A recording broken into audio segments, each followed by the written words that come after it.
আপনারা জানেন যে ডিটিজি এবার 19তম আসর বসেছে বাংলাদেশের টেক্সটাইল অ্যান্ড অ্যাপারেল সেক্টরে। এই ডিটিজি হচ্ছে সবচেয়ে বড় এক্সিবিশন, যেটা আমরা বলে থাকি যে সাউথ ইস্ট এশিয়ার সবচেয়ে বড় এক্সিবিশন হচ্ছে টেক্সটাইল রিলেটেড এক্সিবিশন হচ্ছে ডিটিজি। তো এখানে আপনারা দেখতে পাচ্ছেন যে পৃথিবীর বিভিন্ন দেশ থেকে মানুষ তাদের machinery, technology and product and service নিয়ে এসেছে।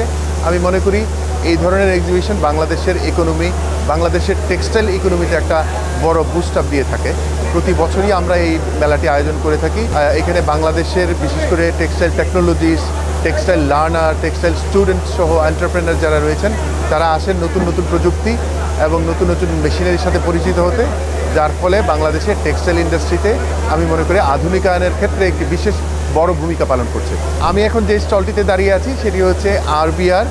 এখানে আমরা ডিজিটাল প্রিন্টিং মেশিন ডিসপ্লে করছি।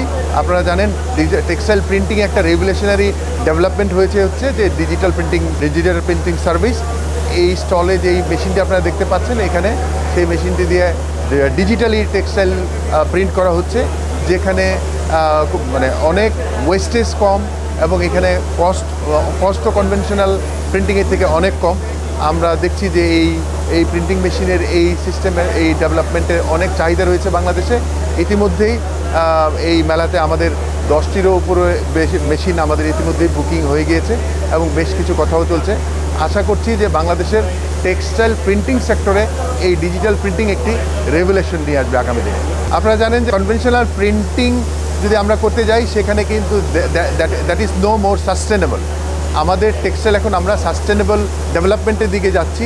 সেই ক্ষেত্রে এই ডিজিটাল প্রিন্টিং টেকনোলজি কিন্তু আমাদের সাস্টেনেবল ডেভেলপমেন্টের ক্ষেত্রে একটি বড় অবদান রাখছে এবং আমরা সবসময় বলে থাকি যে digital printing nowadays is cheaper than conventional printing. Conventional প্রিন্টিংয়ে আপনার যেরকম মানে কস্ট ইনভলভমেন্ট, ডিজিটাল প্রিন্টিংয়ে কিন্তু এখন সেটা অনেক কনভেনশনাল প্রিন্টিং থেকেও ডিজিটাল প্রিন্টিংয়ে আপনি যদি প্রিন্ট করেন সেটা অনেক খরচ কম। তো আমরা আশা করছি এই বাস্তবতায় বাংলাদেশের টেক্সটাইল প্রিন্টিং সেক্টরে ডিজিটাল প্রিন্টিং সিস্টেম একটি রেভলিউশন নিয়ে আসবে আগামী দিনে।